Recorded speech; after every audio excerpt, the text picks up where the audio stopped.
Hi, I am Vitold, who is on a mission to properly evaluate all significant adventure motorcycles on the market today and present you guys with my honest reviews of them, as this is what I am expecting myself before I buy any important thing.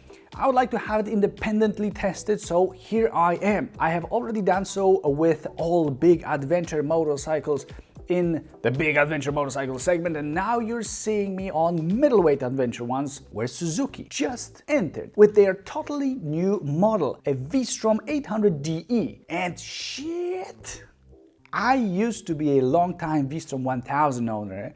I liked the model, I was aware of its downsides. Last year I thought I would try the 1050 when it was still called the 1050 XT and having additional equipment, and it's basically the same good old V-Strom in a new skin with new electronics and some assistance.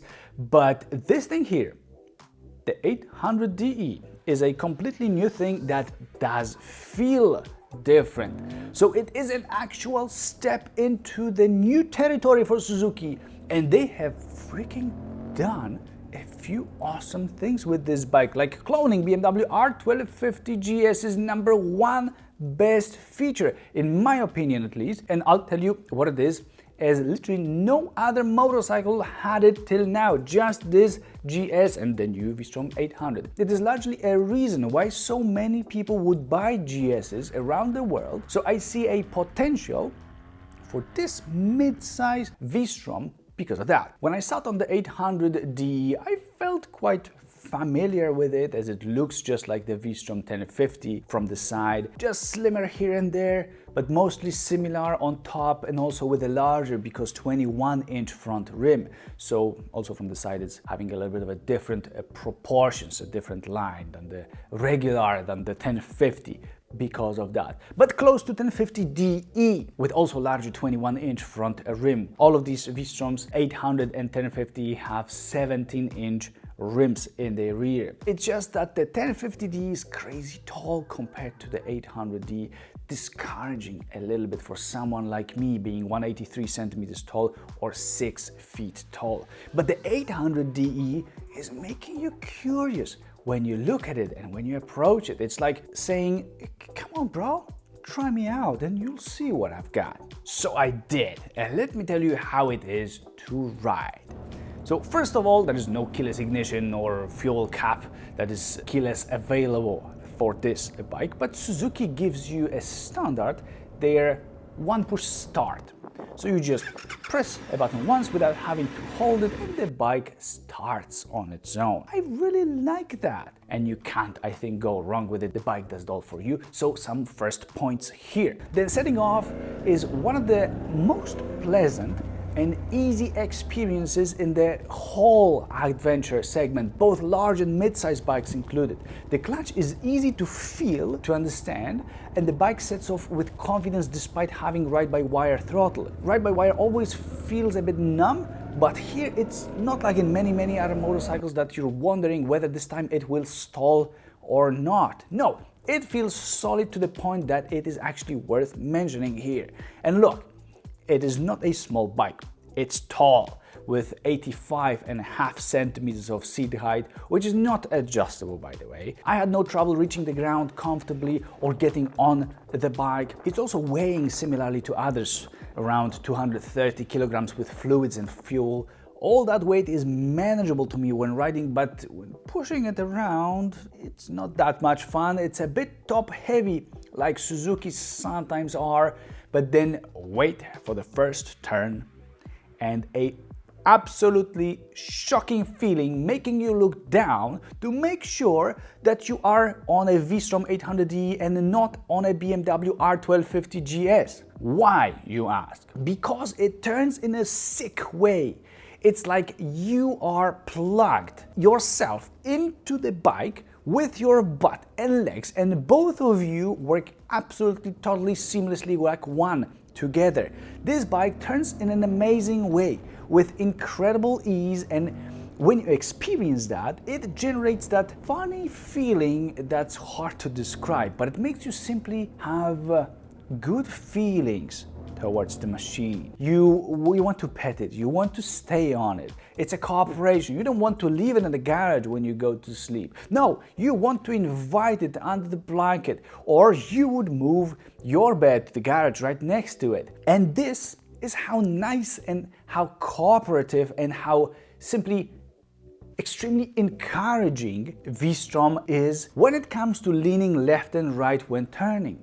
But that's not the end of this fantasy. So you're napping in your garage next to the bike, all in love and happiness, and then the V-Strom 800DE suddenly lets a big smelly gas out that you cannot stand and you need to run away. All that charm suddenly is a bit more questionable. And this is what happens when you exceed around 80 kilometers per hour and then try to lean left or right to turn. Because then it doesn't want to turn anymore.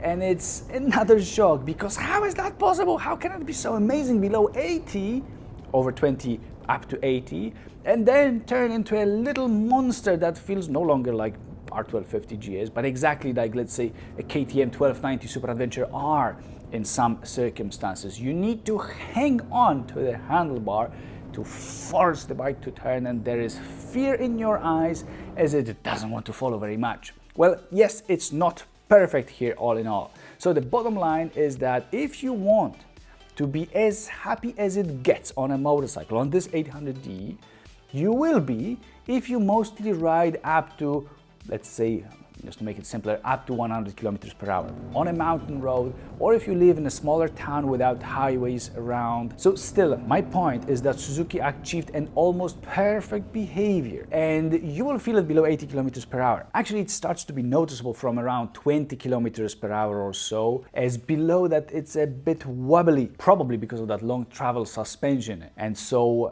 the precision of steering is not perfect there. Riding in the city, there are better motorcycles in the segment exactly because of this. On the other hand, not many have a better and more comfortable seat than this one. Man, it's really great, I think, and I'm picky here. It's not too narrow overall, it's not too wide in the front, also not too narrow, despite looking pretty narrow in the front. Somehow those sloping, but gently sloping surfaces give you great support, and they help you hold that 20-liter fuel tank with your legs, with your knees. And there's even space to move forward and backward on the seat to not get numb in those areas. I consider myself to be super picky when it comes to seats, to sitting, which you may guess by looking at my electric 7 G11 office chair from Power Seats, which has been my love at the first sight. 18-way electric adjustment, soft real Nappa leather, and you end up sitting here for hours and not feeling your own weight because of how great support it gives you. It's kind of similar on a V-Strom 800DE with that nicely shaped seat. Of course, I'm a little bit exaggerating there, but what you might want to test is the posture that you're in on this V-Strom 800DE. For some time, I could not realize what exactly is going on, that I find it hard to keep holding the handlebar, which is very, very counterintuitive on a motorcycle, and why it's making me tired. I thought that maybe it's the clutch lever or a brake lever that is quite far away and needs to be squeezed rather hard. But I think that it's the wide handlebar that is also quite far away. It doesn't appear so in the beginning, and I haven't realized it then. But later on, you notice that the way the whole bike makes you sit is somehow countered by the handlebar that you need to reach out quite far to. So on one hand in the seat you're having a relaxed, nice position, and then you're having a more aggressive position because of the handlebar. So the ideas fight with each other. I would definitely bring the handlebar closer. Now, I wouldn't think I would ever say that, but I wish it was narrower. This is making me tired after some time, along with not helping me maneuver between the cars or just maneuver tightly, especially in the city, to the point that I wouldn't even try at times to go through between the cars to filter traffic. Not exactly a perfect city bike here. However, because of the speeds that you ride with in there that match V-Strom's sweet handling area or handling speeds, if there are no traffic jams in the city that you're going to be mostly riding in, then it could be a pretty perfect match, especially that it also matches what the windshield can do, which is not much above 70 to 80 kilometers per hour. Above that, there's not many good things going on. There are actually no turbulences regardless of speed, but over that 80, or let's say to simplify, over 100 kilometers per hour, it's like riding a naked bike. And also below that, the wind stream hitting your helmet and your neck from the front and from the bottom makes it super loud of an experience. And that's actually funny because the bike itself may be the quietest motorcycle that I've ever ridden. You can almost never hear it unless it's very low speeds and you roll the throttle wide open in the first gear, but then it's mostly those mechanical noises that are actually pretty clunky. Not the nicest thing, but another similarity to BMW R1250GS. Interesting. Now, what about the engine? This 800DE has a 2-cylinder engine which is inline with 776 cubic centimeters of displacement and a good-looking 84 horsepower. Okay-looking 78 newton-meters of torque, and well, that's a tough one because initially it feels like, oh, that's a cute and nice engine to ride. It accelerates fine and lets you speed up in a fun way exiting corners. But then, when you want to have some real fun, even in a straight line, especially after riding some other motorcycles, also in the mid-size adventure segment, you realize that there is not much juice.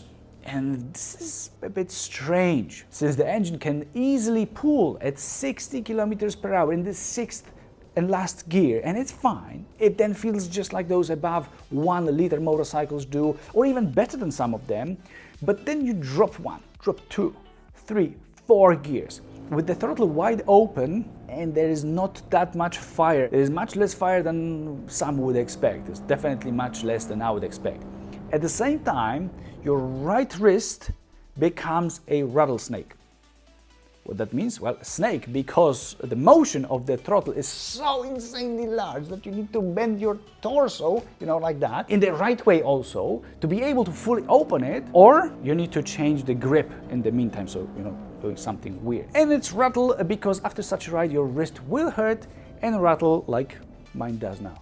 So the range of motion is way too big if you like to get more crazy on a motorcycle on the streets. No need to worry if you ride a motorcycle in a way that others ride bicycles. So throughout the whole range it feels quite similar, always like it cannot exactly keep up with what you want from it. It feels super smooth in terms of power delivery, super flat, and in terms of how it also feels physically.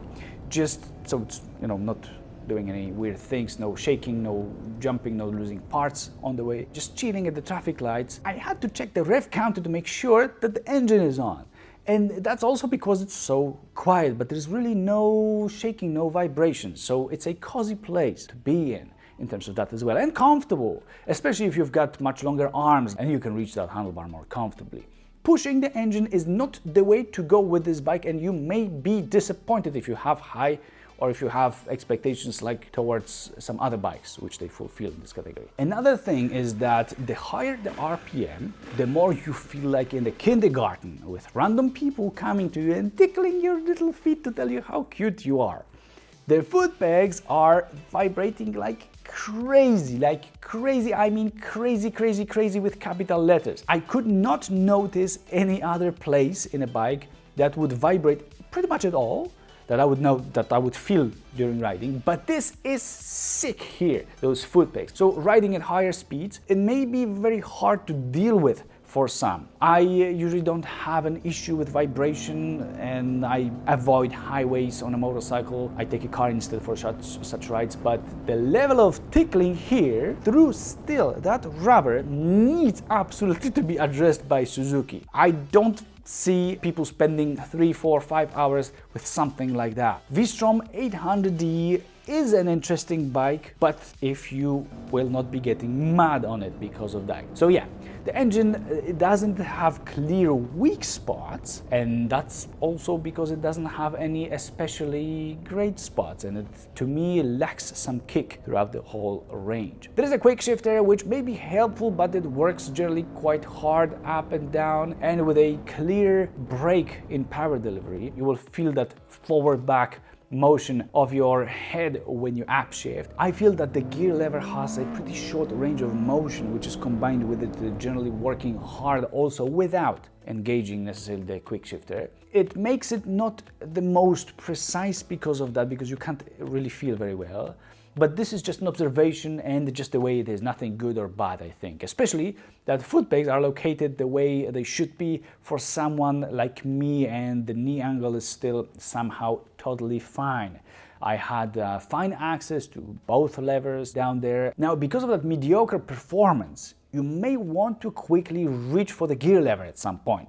So having it positioned in an okay way is important. Same with the brake lever, which is actually operating a pretty good rear brake that slows the bike down quite well. The front brake can be strong too, but there you need to squeeze it hard for it to work. But it does. So strong, but not perfectly easy to dose. Still on the better side, if you would ask me. It's strong enough to make the bike's front beak kiss the asphalt when braking hard with it. Yeah, the front suspension in a bike that looks like it could race in a Dakar race is soft. But then there is one totally new thing to me, which even BMW R1250GS, which I referred to a few times already, doesn't have. Oh yes, this is something, and there will be an analogy to that too.